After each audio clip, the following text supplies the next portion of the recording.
What are the historic parallels here? Well, look, I mean, I must admit, I was quite surprised that Putin would even invoke the notion of the time of troubles, because in many ways, his trajectory is quite like that of Ivan the Terrible. Ivan the Terrible, first half of his reign was bloody and unpleasant, but was also a real period of state building. A lot of the sort of foundations of the modern Russian state, the standing army, the foreign office, and so forth, really date back to Ivan the Terrible's reign. The point is that as he became more and more, let's be honest, insane, the second half of his reign was not state making, but a state breaking, that he almost tore apart everything that he'd achieved. And precisely the end of his reign led to this period of, upheaval that eventually would only be settled with the rise of the Romanovs.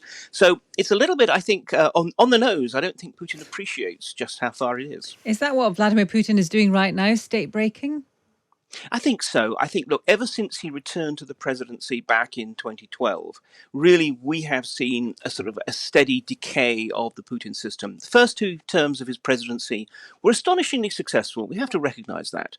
And to a large extent, it wasn't thanks to Putin. He was just lucky to be the right place at the point when the Russian economy was booming. But since then, and especially since he's invaded Ukraine, I mean, we can see the decay and the dysfunction of this state. And in a way, we're all just simply waiting to see what's going to happen when it eventually does break. The other parallel people are making is between Prigozhin and Trotsky. Yeah, I'm not quite sure if either of them would really consider themselves flattered by that parallel.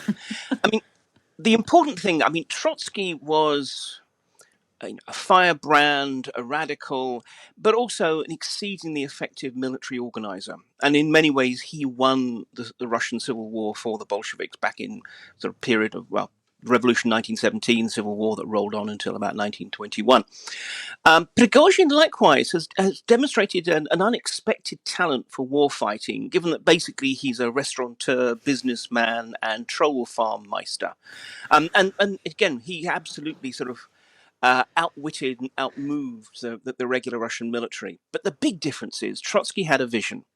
Prigozhin basically has a bank account that needs to be filled. So I think there's a limit to how far we can draw those parallels. So does Prigozhin have no ambitions to I don't know, maybe not to lead Russia necessarily, but to move Russia into the next phase, whatever that might be? He's never demonstrated any real political ambitions. At one point, there was a thought that he might be picked by the Kremlin's political technologists to be basically a frontman for an ultra-nationalist political party. Because this is what Putin does. He likes to have scarecrows around him, people who look just so barkingly mad that Putin himself looks quite statesmanlike. But clearly that's gone off the table now. But even then, look, Prigozhin, although of late he started talking about his opposition to bureaucracy and corruption and so forth, and let's be honest, who actually wants to speak up for bureaucracy and corruption? But no, I mean, Prigozhin up to now, he's been motivated by much more simple forces, essentially making money and to a degree looking after his boys. Are there any other Prigozhins? Because many people, pretty much everyone we've spoken to this morning, when I've said to them, "Is this the beginning of the end?" They've all said, "Yes, it is."